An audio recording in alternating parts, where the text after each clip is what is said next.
Hi everyone. So today we're going to work on synthetic division, which is a process to simplify long division for very specific situations. Okay, so we're going to divide polynomials using the synthetic division process, and then we're going to use what is called the remainder theorem to find the remainder of a polynomial. Okay, so we're going to look at two things today. Now, synthetic division simplifies the long division process for dividing a linear expression by a linear expression x minus a. So in other words, it only works for binomial divisors. Okay, so you have to have this expression. So it only works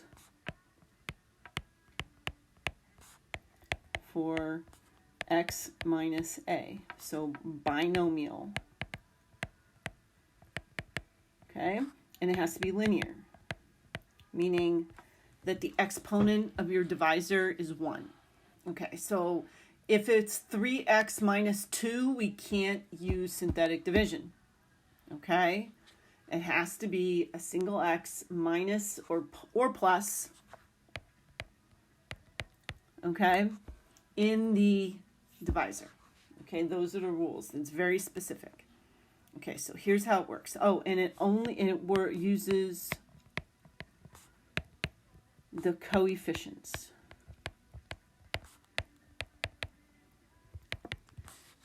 That means it's not going to use any variables in this process. Okay? All right, so here's what's going to happen. Okay, the first thing we're going to do is we're going to identify the number. So here's our number. That's what we're going to use. So see how it says plus 2? We're going to use minus 2, and we're going to put it on a shelf. There it is. Okay, so minus 2. Okay, so it's a little shelf there. And then we're going to take all the coefficients. 1, negative 14, positive 51, negative 54. No variables. There's no variables in this process. So 1, negative 14, 51, negative 54. And we just write them right in a row. Now, there's different ways this look. This is the look that I use. Other teachers may give you a different look, but it's the same process. I'm going to leave some space. I'm going to draw a line. Okay, so here's what's going to happen. You're going to bring down the first number under the line. Here it is. Okay. And then what you're going to do is you're going to multiply the die on the shelf times the number under the line, and you're going to put that answer here. So this is times. Okay. Negative 2. So negative 2 times 1 is negative 2, goes underneath the negative 14. Then we're going to add. Negative 14 plus negative 2 is negative 16. And then we're going to do it again. Negative 2 times negative 16 goes here. 32. We're going to add. So it's always add. So 83. Okay, let's make sure I have my signs right here. Yep. Okay. Did I do this? Yep. Okay. Now, we're going to do it again. Negative 2 times 83, okay, is negative 166. And we always add. So 0, 11, 12, 220, negative.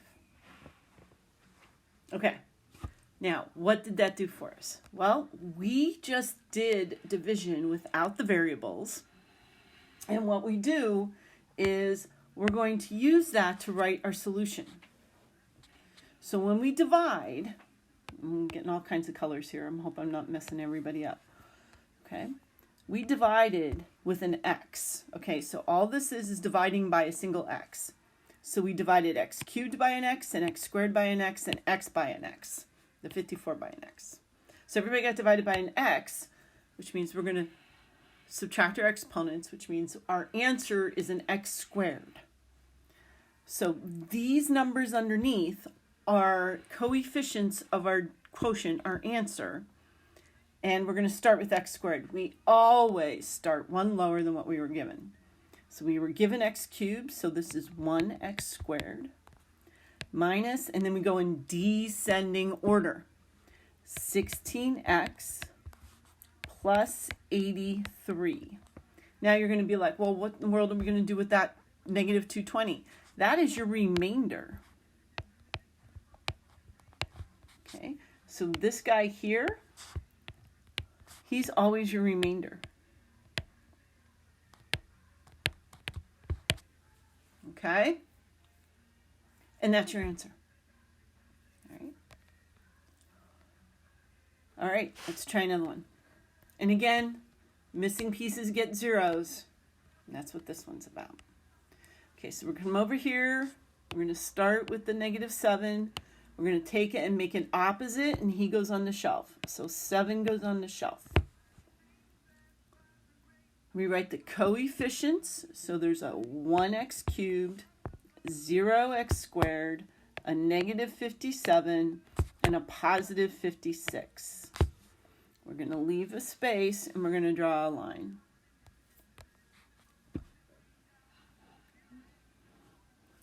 We're going to bring down the 1. 7 times 1 is 7. 0 plus 7 is 7.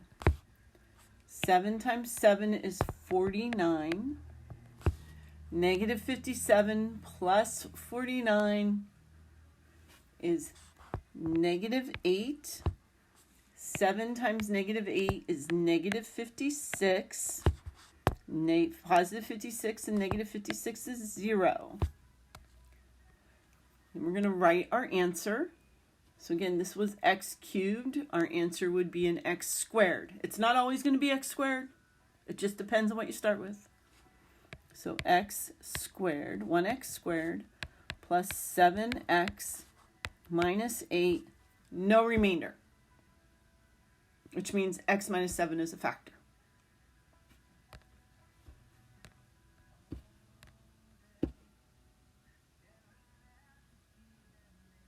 Okay? All right, let's try another one. Use the given factor to completely factor the polynomial function. So remember how I said we were still on this hunt for like solving? So if something's a factor, like this guy here is a factor, x minus 7 and a remainder 0, look at, we can factor that and we can find all the zeros. Okay, so we're going to put -1 on the shelf because we do opposite of what we're given. Remember, that's coming from right here. We put our coefficients in order, starting with cubes. So we have a 1x cubed, a 2x squared, a -5 for x, and a -6. We draw our line. We bring down the first guy, and we multiply. Shelf times this number. So -1 times 1. -1, we add 1. -1 times 1. -1, we add. -1 times 6. 6, we add. Started with a cube, we're going to go make this a squared. 1x squared plus 1x minus 6. We can factor him. Factors of -6 that add up to +1. Plus 3 minus 2. Okay, x squared plus x 6. Okay, so we can completely factor the guy that was the original, which would be x plus 1, because that guy was 0. X plus 3, x minus 2. Boom, we're done. Okay? So we can find now we can find all the factors. Because if we can do long division or synthetic division and factor the result, the quotient, we can find all of them. All right. So we can use synthetic division another way. When we divide, okay, a polynomial by something that's more than degree 1, which is or greater than or equal to 1 by x minus a, the remainder is the evaluating. Basically, this is saying the remainder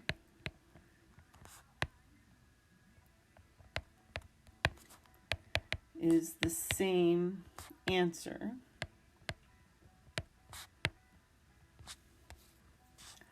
as when you evaluate the function.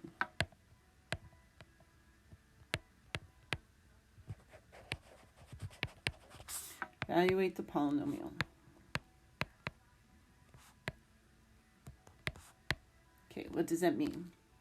That means, okay, now that if I put 3 into this problem, okay, so if I do P of 3, I'm going to get 3 to the 5th minus 2, 3 to the 3rd minus 3 squared plus 2.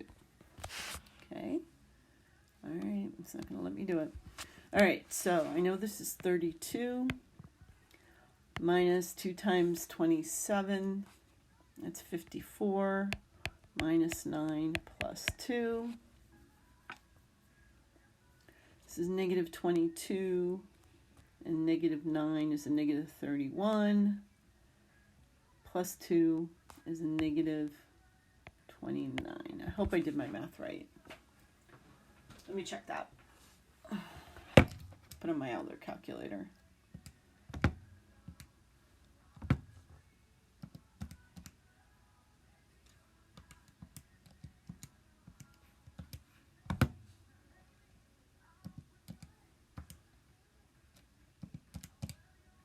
$182. Wow, I really did really bad math. Right?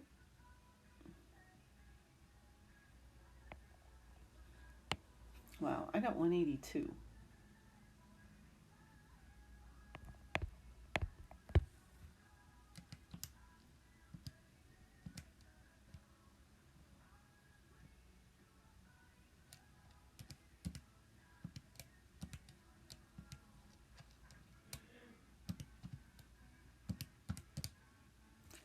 Okay, what did I do wrong? Right? Oh no, I did 2 to the 5th, not 3 to the 5th. Dummy. That's 343.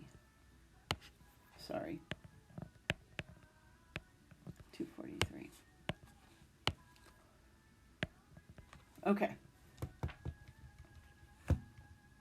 There you go. All right. Sorry, I'm bothered that I didn't get the right answer. Okay, so what we're going to do, we can evaluate or we can take that number. Notice I'm not making it opposite because it's equal to. And we're going to go put it on the shelf. So we got 1 for the x to the 5th, 0 for x to the 4th, minus 2 for x cubed, minus 1 for x squared, 0 for x, and 2 for the constant. Okay, so we're going to do synthetic division. Now, the remainder and what I just got from putting the 3 in should be the same number. 1, so it's going to be 3, add 9, that's 7. 3 times 7 is 21. Add, we're going to get 20. 3 times 20 is 60. 60. 3 times 60 is 180. 182. So the remainder is the same as the evaluating. Okay? That's what that means. I can put the number in, or I can do synthetic division. The remainder is going to be that result. Okay, so I'm going to put negative 4 in the shelf. Okay, and then I'm going to use, okay, I got a 5. Negative 3 is for 4. Negative 28 is for 3. I don't have a squared. Damn it. I have a 5 and I have a 20.